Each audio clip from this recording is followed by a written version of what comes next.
Okay, we can continue, I guess. First, I have to share this interesting.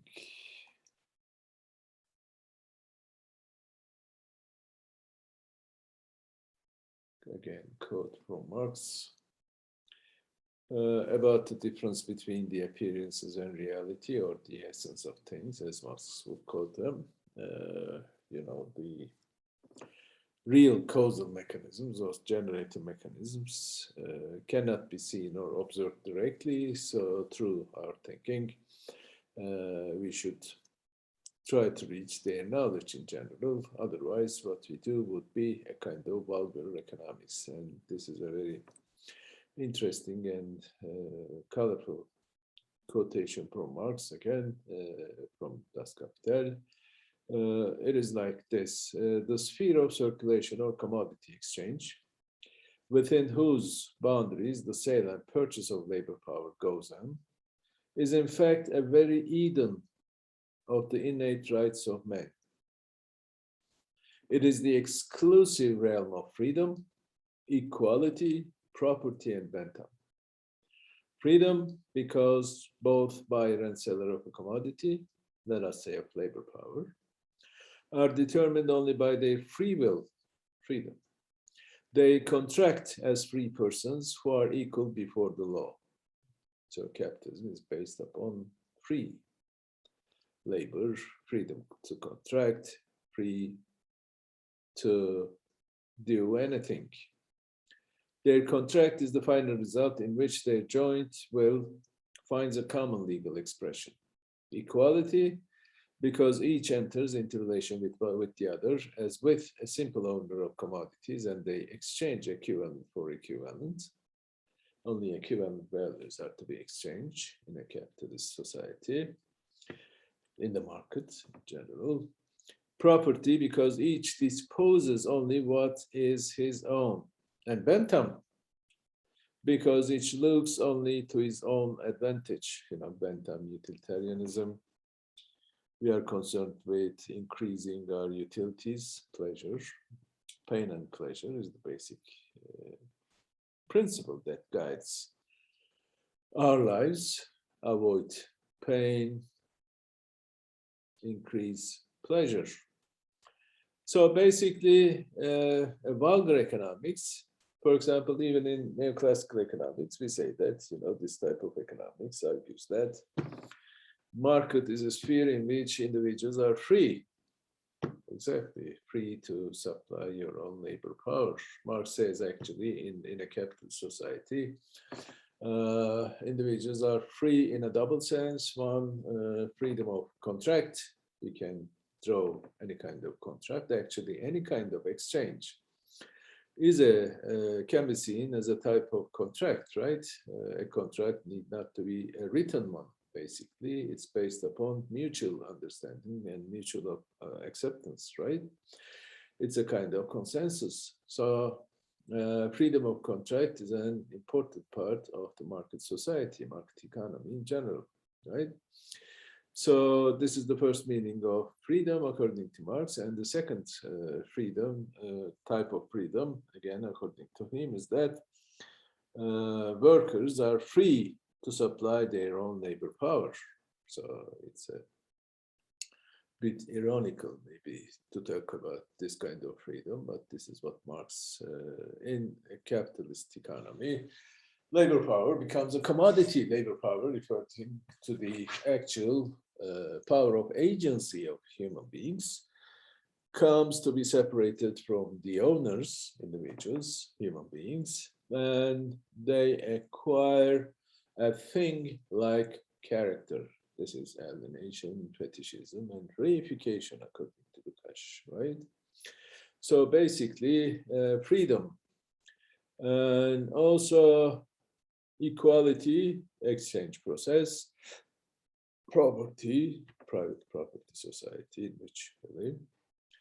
And of course, Bentham, utilitarianism. It is the motto, so to speak, of economic science in general, right? We try to optimize, maximize something, minimize some other things, maximize good, minimize bad, maximize pleasure, minimize pain, right? We no longer use this pain-pleasure couple, but instead of this, cost and benefit, we say, right? Basically. Okay, so Marx argues that at first sight, when you observe, when you look at the capitalist reality, what you see is these actually: freedom, equality, property, and Bentham. But behind those appearances are the word of reality. You know, the basic objective of the science, of any science, is to achieve the knowledge of the essence of things in general, which cannot be directly observed. Of course, fetishism is important here. Oops. Right, I'm sorry. There are some other colorful representations. And again, here we can see that also the notion of totality is important. And again, I find that think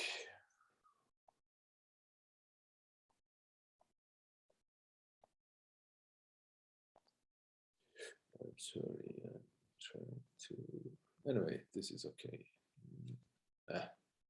According to Marx, even the capitalist is only capital personified. His soul is the soul of capital. You know, they are not simple individuals. Social relations, actually. Of course, this is an abstraction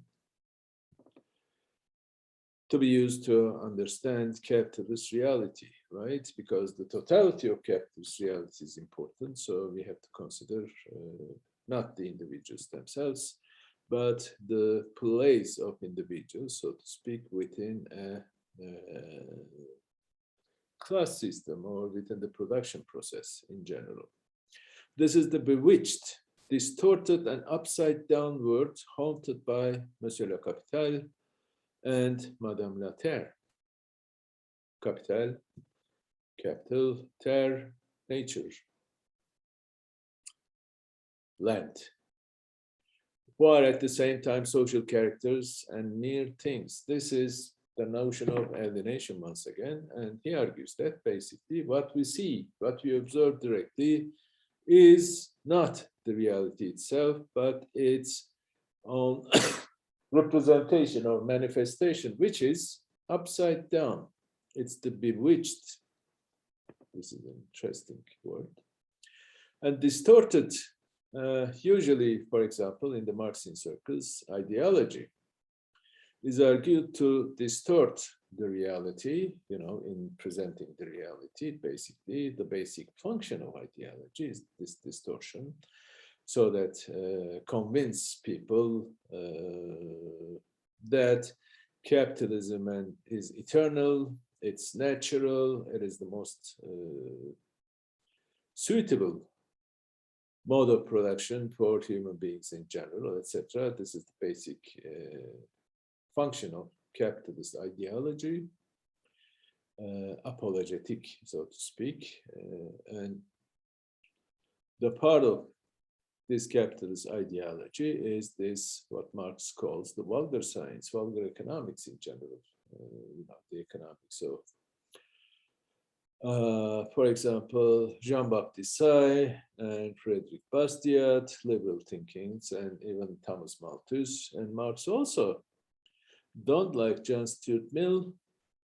Well, he's not fair, I believe, in this regard, because John Stuart Mill himself considers himself as a kind of socialist, not in the Marxian sense, of course, but in a more moderate, so to speak, type of socialism. And he's an important philosopher, and I personally like him, by the way. That's another thing. And even Engels, after Marx's death, said somewhere that, you know, Marx did not do justice to Mill. You know, he did not read Mill well. So he would change, he would have changed his beliefs if he read carefully, etc., etc. So anyway, Marx only considers as important economists, only considers Smith and Ricardo, basically, and other representatives of this tradition. And Marx also sees himself as a follower of Ricardo and Smith to a large extent, as we will see. Anyway, so the vulgar economist is concerned only with those appearances of the capitalist reality, the way in which they present the real relations, do present themselves in their observation, in their manifestations, actually. So we should go deeper and deeper into this reality in order to understand, because we should never forget that the very reality that we observe could be wrong, could be upside down, could be bewitched. It is not, in other words, the use of ideology that distorts the reality, but the very reality itself is distorted. So ideology simply reflects this reality. That's why it's a kind of false consciousness. We are going to talk about in due course, of course, about the notion of ideology. But here we should see this is a kind of upside down world. Why is it upside world? This is a world of specters. Human beings are trapped within class relations that express not human essence, but domination, subjugation, and exploitation relations, power relations in general, and they become personifications or bearers of commodities. An individual herself is nothing but, under capitalism, of course, a bearer of her own transformative power in the form of labor power. Labor power becomes a commodity. It acquires a different life, so to speak, and it comes to control the life of individuals. It becomes a thing. The very property, transformative power of individuals become a thing. And these things are to dominate human lives. So human beings themselves become the bearers of commodities, not only labor power, but other commodities. And the relations among human beings become relations among things, the reification process. So this is an upside down reality. Human properties become real subjects as things to dominate over human beings. So we, in a sense, lose our own humanity in the system. That's the meaning of being upset. So this world is haunted by Monsieur le Capital and Madame la Terre, both social characters, personification of relations, and mere things.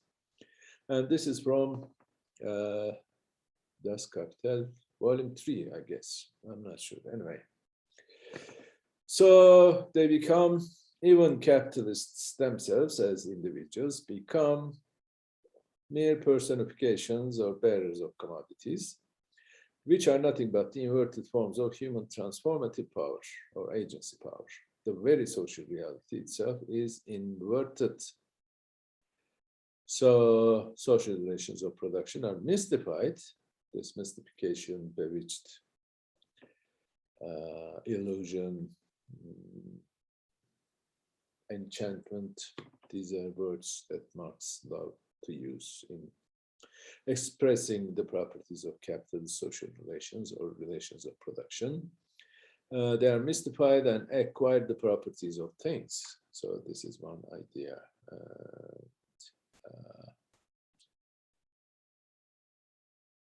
And this is an interesting passage from Karl Polanyi, I would say. And Polanyi was not a Marxist. Polanyi is the author of The Great Transformation. that explains the collapse, so to speak, of the market society in the 1930s in the form of fascism mostly. And he wrote a particular piece in 1935, The Essence of Fascism. It's called, the name of the article.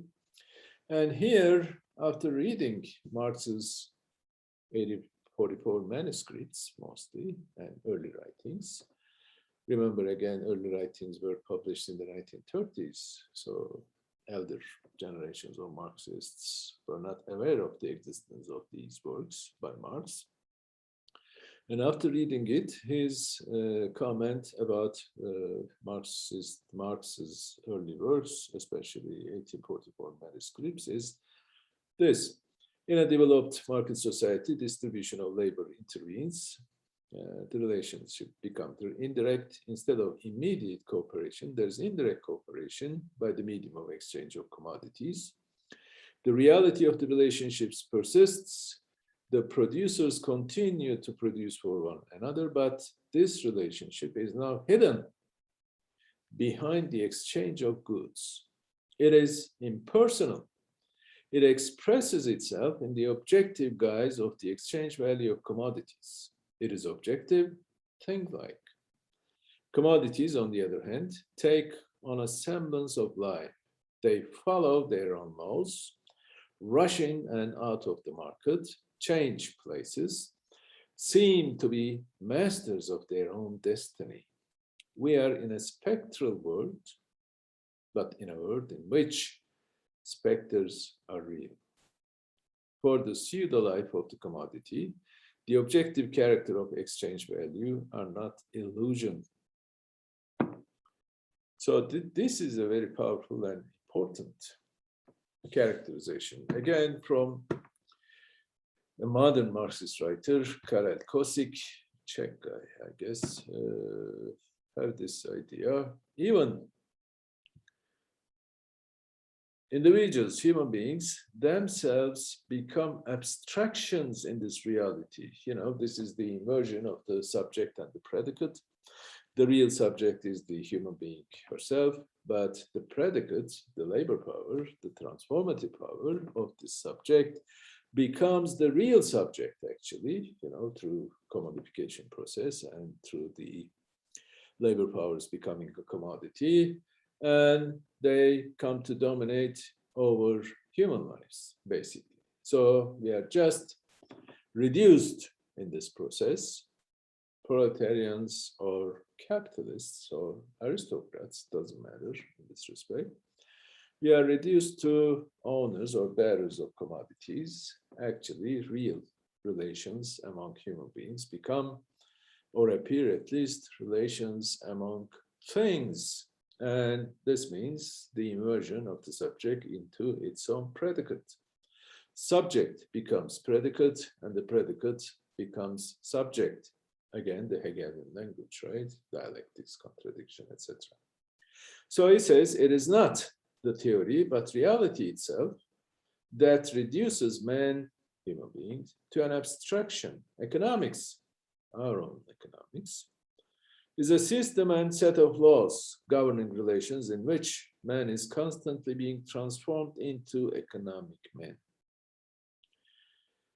Entering the realm of economics, entering into exchange relations, entering into the market, man is transformed. The moment he enters into economic relations, he is drawn, irrespective of his will and consciousness. This is a process that we cannot control, actually, into situations and law-like relations in which he functions as the homo economicus, in which he exists and realizes himself only to the extent to which he fulfills the role of the economic man. Thus, economics is a sphere of life that has the tendency to transform man into economic man, and that draws him into an objective mechanism which subjugates and adapts him.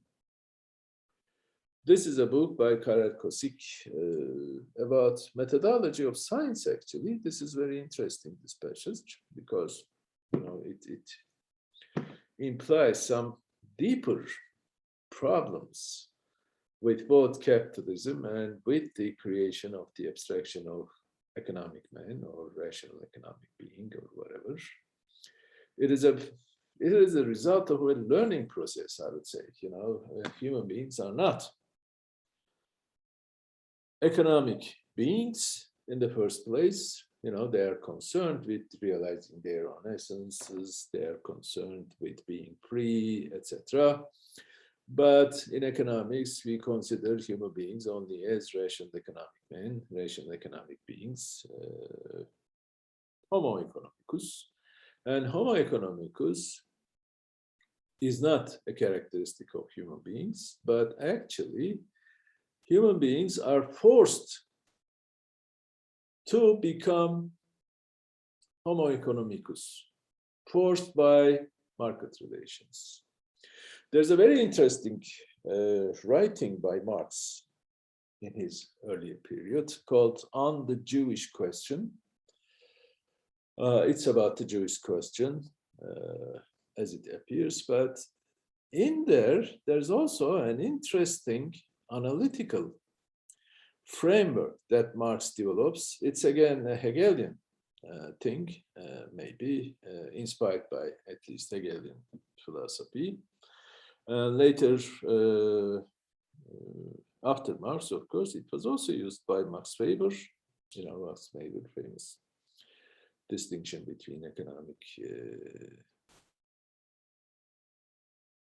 and political spheres as two different spheres of the reality, especially reality of capitalism. But actually, Weber did not invent this distinction. It's an age-old distinction.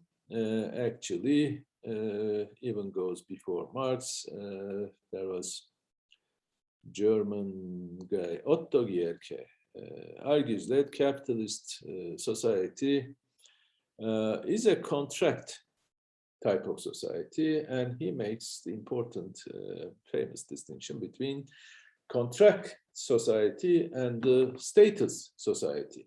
Before capitalism or pre-capitalist societies in general, the position of the individual is usually determined by the status that she has within the society. This status is not determined by economic factors.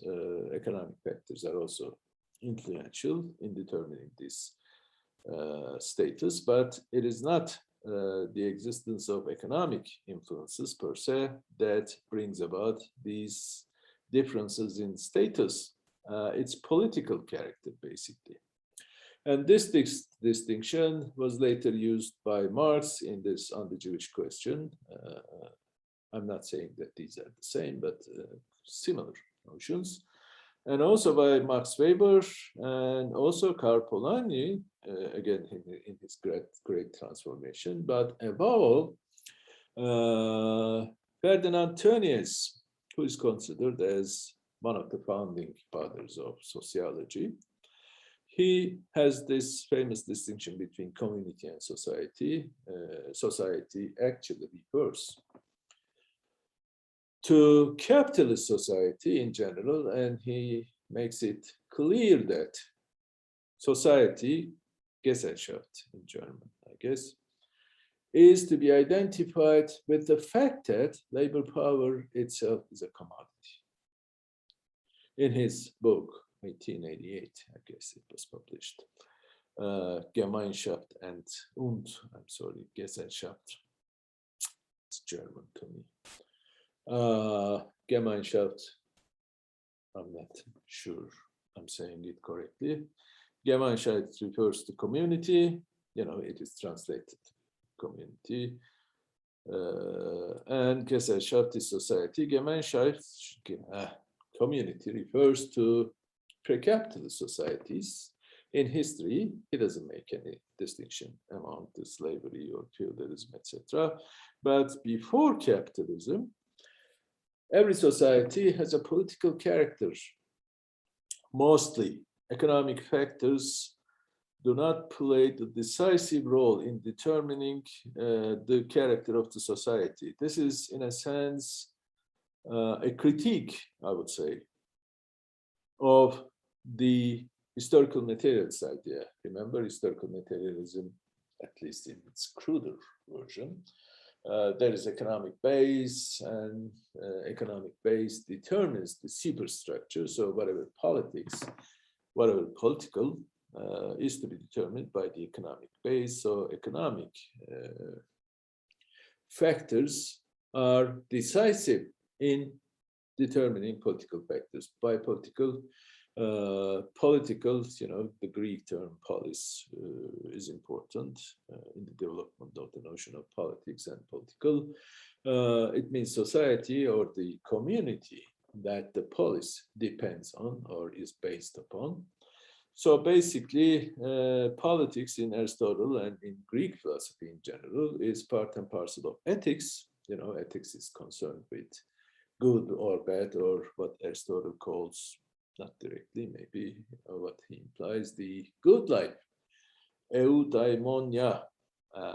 It means, well, translated as happiness sometimes, but it is argued that it actually means or refers to the notion of realization of potentials in general, basically, we would say it. Flourishing, individuals flourish like blooming in a metaphorical way. We develop ourselves and we realize our own potentialities, etc. So the good life is the main objective for ethics, and economics and politics are important, integral parts of ethics. Economics is about the governing of the household, oikos. On the other hand, politics is about the governing of the polis, but we know that by definition, by essence, according to Aristotle, human beings are political beings, they are social beings. So basically, we have to realize our own potentialities in a community. So community is identified, is characterized mostly by political relations in the sense, and economic relations are controlled, so to speak, or subjugated even by the political influences. In the crude historical materials version, usually everything depends on economic relations, right?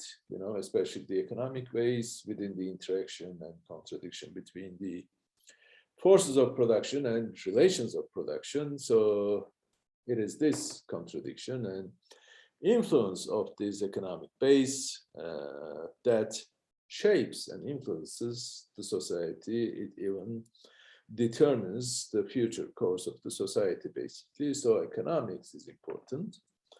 But according to this understanding, in a communal type of relations, in the community, in the Turnesian sense, so to speak, political factors are important.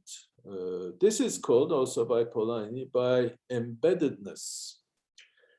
Economic relations, economic activities are embedded within the society or political relations in the sense that they are controlled and governed by not economic factors, but by political factors, by economic factors, as in capitalism. He says, for example, Polanyi says there are two important economic motives. One is the fear of hunger, fear of starvation, and the other is fear, hope of gain. In a capitalist society, if you do not own anything but your own labor power, you have to supply it into the market, right? Otherwise, you will go hungry. So fear of hunger, fear of starvation is a driving force for us to work. So in that sense, that's an economic motive. And on the other hand, of course, by entering into exchange relations, in entering into the market, we will get some gains, right? If we own a firm, for example, we will have profit. If you have capital, interest, etc., etc., this distribution thing, basically, in economics. So hope of gain and fear of starvation are two important economic motives. that guide us in a capitalist society. But before capitalism, in no human society in human history, was the economic factors were prime in determining individual behavior, individual action. So only with capitalism, with the disembedded economy, in the sense that economic relations acquired their own independence, so to speak, and separated from the rest of society. This rest of society is the term used by Polanyi. It means basically the political system of the society in general. So with capitalism, we can talk about two distinct spheres, two distinct realms of human existence. One is the realm of society or political realm in general, in the Aristotelian sense, of course. The other is the economic realm, the reality in which we enter into market relations and we act upon on the basis of economic motives. This is the idea. Of course, this distinction was not invented by Polanyi himself, and he acknowledges this, and he mentions these names. Gierke, Tönnies, of course, and even Marx and Weber, and so forth. But Marx is important, and even this distinction was invented by Hegel, so to speak. Hegel, again, is important in Marx, not only for Marx, but also in development of the social science in general, and sociology in particular, because it is Hegel who first coined the term, if I'm not mistaken, bourgeois society. In German, bürgerliche Gesellschaft, forget it what I say because it's a bad German, bourgeois society, or sometimes translated as civil society. So it is this distinction that the liberals are fond of. That was invented by Hegel, the distinction between civil society and the political society. That's a liberal distinction, right? We are usually said that there are two types of societies, so to speak. One is the civil society, in which individuals are free, etc., etc. And also the political society, or the state. It refers to state, state-governed relations and so forth. So governed by politics. Politics is important for the political society or the state in general. But civil society usually refers to the market. And this distinction was first drawn, if I'm not mistaken, of course, by Hegel, and it was used by other philosophers and social scientists in different names of different guys. So this distinction between status society and contract type of society, or between community and society, or between civil society and the political society, or again, Weber has a counterpart distinction. I forgot its name, but still the same idea. Community versus society, or disembedded versus embedded economy. Polanyi focus on the economic side. Of course, maybe it's different in this regard from other traditions. He actually mentions the coexistence of these two types of realms in a capitalist society. Even if, again, these are all related notions. Again, in Polanyi, we have this distinction between embedded and disembedded types of societies in human history, but also in a capitalist society, we have these two different and separate realms, institutional spheres, so to speak. One is the political sphere, the other is economic sphere. Institutional, I say, because market is an institution that regulates individual action and interaction. Market exchange we are referring to, of course, and in a capitalist society, we come to engage with each other in a market setting, right? This is what market is, right? There are two sides, two parties, buyers and sellers. They come together, they come to interaction, into an interaction, exchange benefits to all parties, etc. This is the idea. So market is an institution, and Polanyi argues that capitalist society, or he calls market society or market economy, is characterized by the existence of self-regulating markets. Self-regulating in the sense that no outside intervention, especially political interventions, are to be accepted in the working of the market.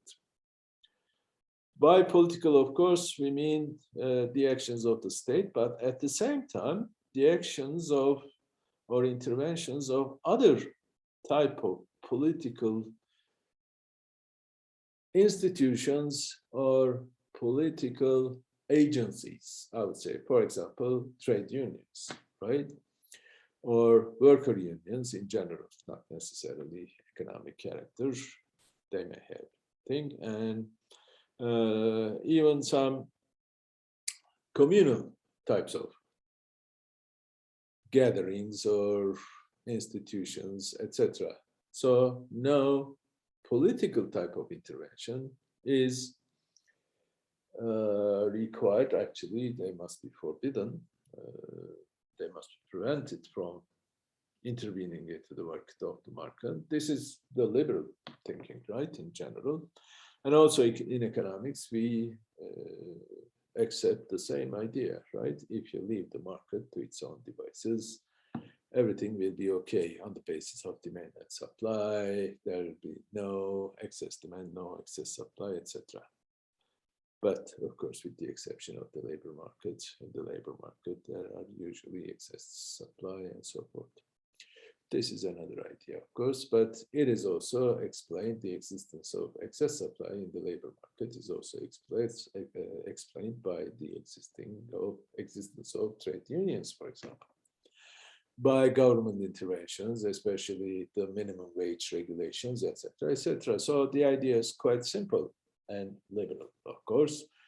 Capital society must be based upon the market. This is the character of capitalist society, and it is to be functioning on the basis of demand and supply, and no outside intervention is necessary, no outside intervention is permitted in general. So that's the basic idea. This is the economic sphere. And the political sphere is the rest of the society, as Polanyi says. It includes politics, political parties, trade unions, even families, and even small communities, communities within the neighborhood, for example, neighborhood watch. There's this American institutionalized type of organization, maybe, and so forth. So we have, as human beings, have two forms of existence, so to speak. One is as rational economic man or woman, homo economicus, economic human. Is it a human? I don't know. Or simply automaton, as Veblen once said, right? You know, we are like lightning calculators who quickly calculates benefits and costs and act thereupon, etc. That's the basic idea. And on the other hand, our second type of existence is political existence, so to speak. So our own lives has become particularized. Two forms of existence are separated from each other, and they are not allowed to interact with each other. This is, of course, a kind of abstraction. It's impossible to achieve. And even Polanyi says that. Polanyi actually explains the emergence of fascism in the 1930s as a result of this contradiction and constant struggle between these two institutional spheres. Of course, the struggle between these two institutional spheres are carried out by agents of the society, in the society, such as the political parties, working class parties, for example, Social Democrat Party in Germany, as an example, and also in Vienna, for example, after the First World War, the socialists came into power, and they made some interesting and important changes in the Viennese society, so to speak. And Schumpeter was, as I said before, a minister, of course, Minister of Finance, I guess, for this government. But Polanyi says that Polanyi is a Hungarian guy, and his life actually was spent in the first part of his life actually in Hungary and Austria, Austrian and Hungarian Empire we are talking about. There are two capitals, Vienna and Budapest. So he's familiar with this, what's going on in Austrian society. He actually was an editor of an influential journal, political journal at that time, but after the emergence, after the rise of fascism, of course, he had to emigrate into England and then to the United States, but unfortunately, the United States did not permit the Polanyi family into becoming citizens, because Polanyi's wife, Ilona Duzinska, was a Marxist. So she was denied visa, United States visa. They had to settle in Canada, in Montreal. His daughter, Kari Polanyi-Levitt, still lives there. She was like in her 90s, 95 or something. So she's still very active. She founded with her friends, of course, Karl Polanyi Institute of Political Economy, and they organize biannual conferences about Karl Polanyi conferences in different parts of the world. Anyway, so this is Polanyi's personal thing, but Polanyi explains the rise of fascism in Europe, in general, Germany, Italy, and Austria. Austria was invaded by Germans, of course, etc. By the struggle between these two institutional spheres carried out by political agents, mostly working class and things. But he says, for example, fascism was invented, so to speak, by the bourgeoisie throughout Europe against the threat that the working class, or the political movements of the working class, created for the working of the market. He argues that there was no imminent threat for capitalism to be overthrown by the working class movement, far from it.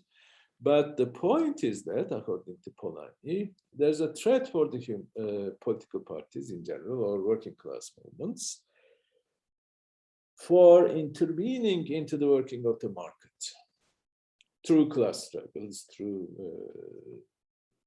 trade union activities, etc. This is a circular process, a vicious one, of course. Political interventions into the market would destroy the working of the self-regulating character of the market. And these distortions will bring about some crisis in the 1920s, basically, and the early 30s. And these crises, the problems within the economic sphere, will be transferred into the political sphere again in the form of intensive class struggles, etc., etc. In order for the bourgeoisie to prevent this from happening, from this threat created by the working class movements or political movements, any kind of social opposition, fascism was invented, because fascism was invented by the bourgeoisie in the form of using the peasantry against the working class. And peasantry became militarized and so forth. So the rest is history, emergence of fascism, etc., etc. So this, from an analytical perspective, This problem within the capitalist society, between the economic and political spheres, this contradiction and conflict between these two institutional spheres, which manifest themselves in the form of class struggle, maybe, or any other parts of struggle.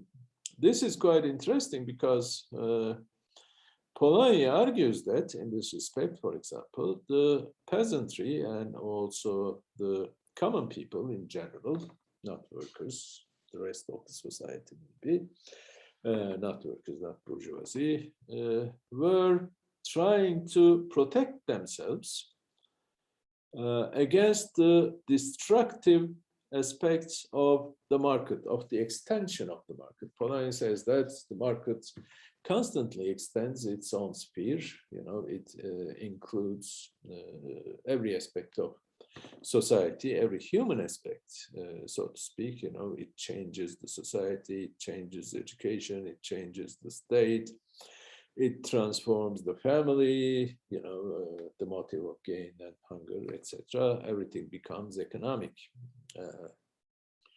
You know, in old times, education was seen as a kind of public affair, but these days it is considered as a kind of private property, I mean, private goods, right?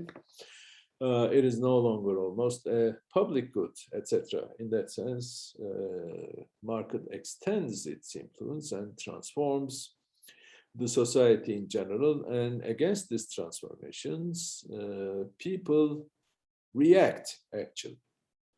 And the best way of reacting is to form these kind of political or type of organizations, however small. And these political organizations actually emphasize the importance of what people lose, communal relations and direct relations, basically. The emphasis of community in general, you know, the return to the old community and so forth. And this process is called double movement by Polanyi. And this process disrupts actually the working of the market. It is successful, but at the same time, it creates the overemphasis, so to speak, on these communal values, family values, on the importance of community, etc., which was used at least as a useful vehicle by fascism itself. So we are actually trying to express our own sociality in a way, but in return, it becomes a useful vehicle to enforce, coupled with, of course, the use of force, sheer violence.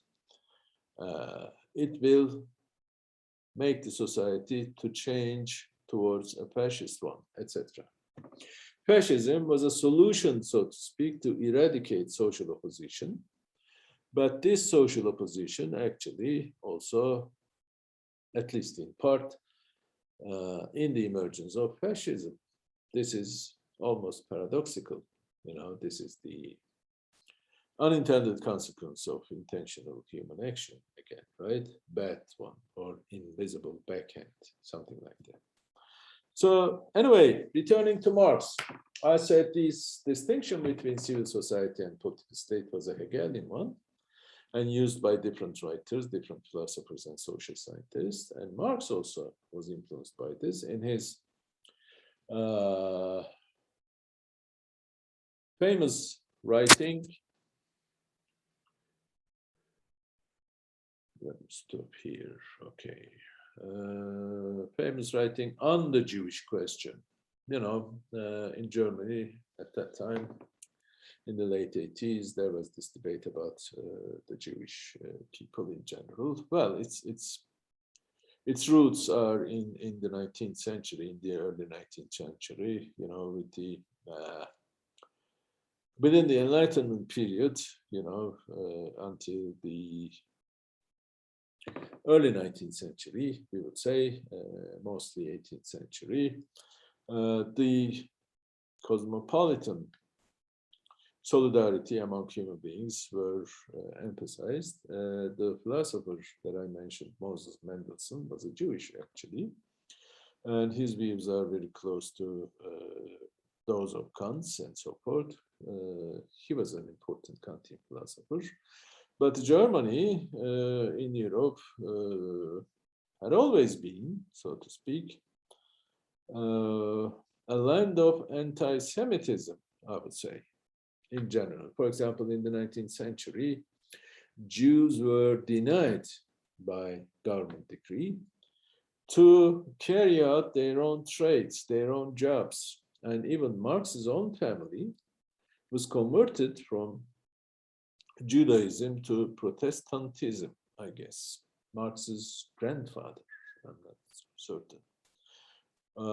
Because otherwise you cannot do your own job, right? Your own calling in the Weberian sense, so to speak. So they were forbidden, they were given a choice, either you're not going to do your own job or you will be converting into Protestantism, etc., etc. So this was in the 19th century. And interestingly, for example, in Vienna, in Austria, it was not until the late 19th century, 1880s, for example, that the Jewish people were granted to become university students.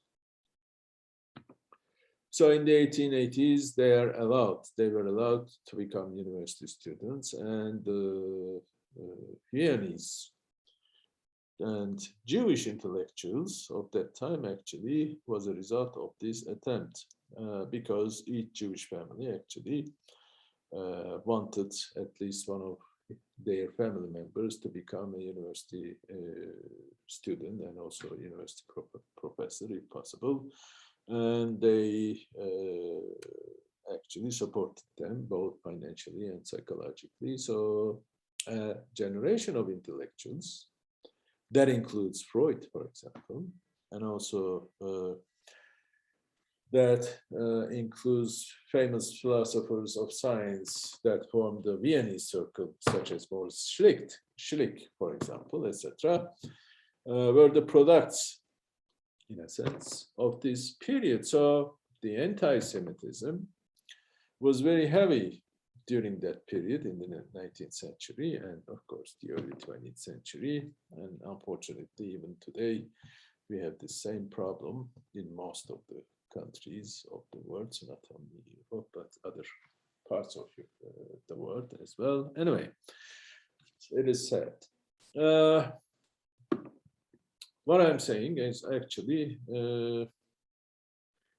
this was Marx's particular writing was about the Jewish question at first, and he engages into this debate, controversy going on in Germany in the 1840s, I believe, and Germany and Austria, Vienna mostly, German-speaking world, at least. And he argues that against some writers, Bauer, for example, Otto Bauer, was it? I guess no. Anyway, I forgot the names. You can look at the particular writing on the Jewish question. He basically argues that it is not Judaism per se that creates problem, but it is the existence of religion first that would create these problems. And even behind this is capitalism, in the sense that in capitalism, people are engaged into market exchanges and so forth, so their lives are to be governed by economic activities, commodification process, alienation process, etc. So the problems within the society, crumbling of society, for example, or human beings becoming some atoms and so forth, must not be attributed to religion, but to capitalism itself, something like this. And also, interestingly, by the way, this particular piece on the Jewish question has a strong anti-Semitic sentiment. Interesting, huh? You know, maybe, I don't know, maybe Marx traditionally Jewish, you know, he's not Jewish. He doesn't believe in God, I guess, but still his family roots his family has some roots in Judaism and so forth. Maybe he thinks himself of, you know, having the right to talk about Jewish people and Judaism in a derogatory way, etc. You know, it is possible. But beyond this debate about Jewish problem, Jewish question, is the famous or important analytical distinction between economics and politics. Hegelian distinction again. He argues that within a capitalist society, people, individuals, human beings, will have two forms of existence, just like the way Hegel says, Otto Gerke says, Tönnies says, etc., etc. Gerke is before Marx, Hegel is before Marx, other guys are after Marx, you know, Weber, Polanyi, Tönnies, etc. Anyway, Tönnies, by the way, has a very interesting biography on Marx. This is very good, and he argued even that Marxist philosophy is, in some ways, in some respects, similar to that of Schopenhauer's. I'm not in a position to discuss the validity of this proposition, but it's a very interesting biography. It was not translated into Turkish, I guess, but I think you may find it very useful. You may find it electronic version. It's electronic version in the internet, I guess. I'm not sure about this because it's almost a forgotten text. The other text, the other book written by Tönnies was more popular community and society, rightly, justly speaking, of course. But still, the biography of Marx is very interesting, and I would even say that these are the two best biographies, Isaiah Berlin's and Ferdinand Tönnies' biographies, respective biographies of Marx, in my own belief. Anyway, returning to our discussion, many distractions, right? Well, anyway. This separation, institutional separation between the realm of economics and realm of market and the political realm, Marx says that individuals are transformed when they enter into market relations into more or less what we call homo economicus. He calls them as self-sufficient monads. Monad is the Leibniz's term in his metaphysics. You know, he says that there are monads. The reality itself is constituted by monads. Each monad is different. There is human monad. There's the monad of God. There's the monad of stone. I don't know. I'm just being reductionist, of course. And he argues for the existence of a pre-established harmony. The monads do not come into interaction with each other, so they are separated. And they don't get interaction. They have no windows, as Leibniz says. But there's a certain pre-established harmony among these monads.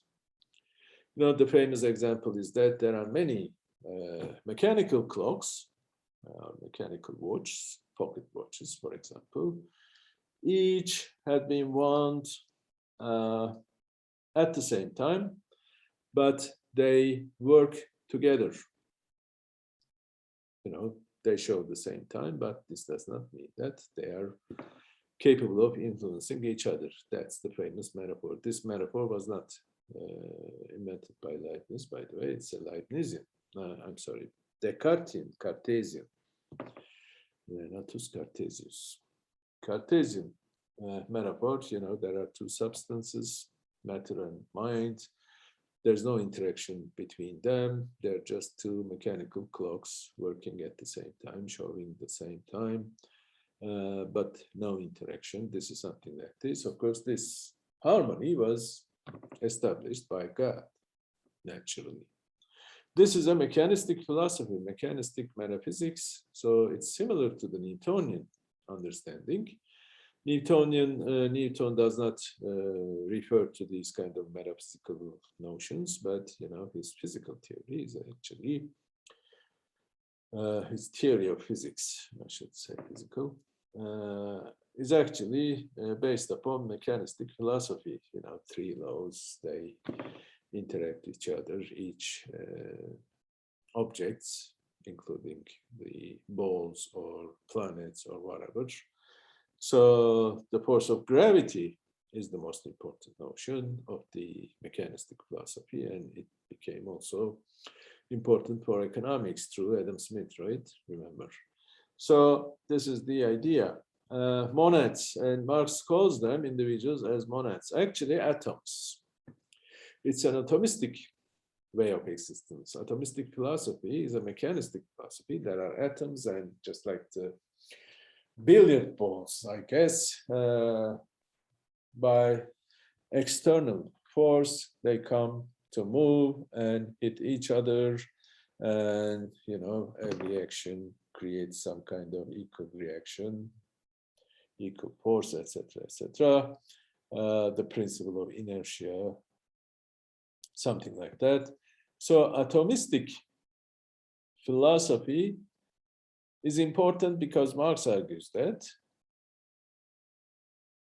in the market, in a market society in general, dominated by markets, capitalist society, individuals are reduced to become atoms. They become two bearers of labor power, bearers of commodities. The relations among individuals become appear relations among things, among atoms. It's a kind of Leibnizian, almost a kind of harmony, but sometimes, but most of the time, conflict. They remember Marx's passage talking about it's the realm of freedom, equality, and Bentham.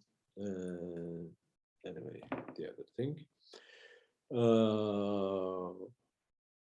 Freedom, equality, individuality. Well, my memory span of attention is very short, as you can see. Anyway, so at first, it's a realm for freedom, but actually, we are reduced to atoms, we are reduced to homo economicus, because otherwise we cannot survive in the market, right? By applying some social or political principles, there's no possibility almost for us to survive.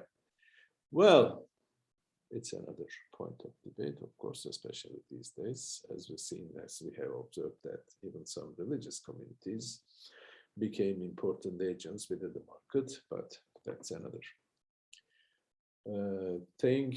In the 19th century, at least, the traditional society, communal relations, have been disintegrated by the market in general. So we are reduced, human beings are to be reduced into automatons, into atoms, into self-sufficient monads, etc. But at the same time, we have another form of existence within the political realm.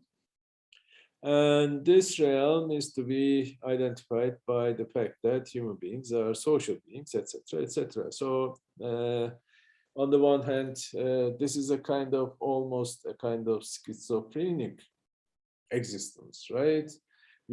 Our own essence has been separated into two. One is as homo economicus and as social being who wants to affirm his or her own connectedness with other people. We are social beings. We try to even realize ourselves within a social setting. Even our own identity, individual identity, is a social product in the sense, through the constant interaction, we come to recognize ourselves, achieve self-consciousness, and form our own identity, etc.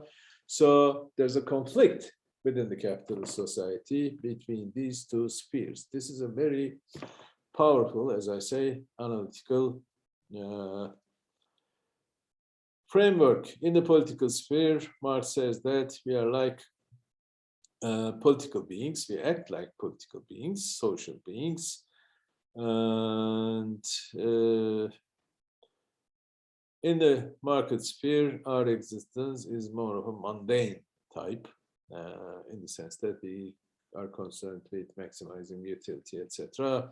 In the political sphere, it's more like we are reduced to some abstract citizen, abstract category of citizen. We are considered within the political state as only citizens, which have not power in determining or shaping the society in general, etc. But in the market, we become homo economicus. So this is the famous, I'm sorry, this is the most important, if I may, contradiction within a capitalist society, a contradiction between two between two institutional spheres, the sphere of economics and the sphere of politics, just like Polanyi said. Okay, it's getting late, right? So it's better for us to stop here, I would say.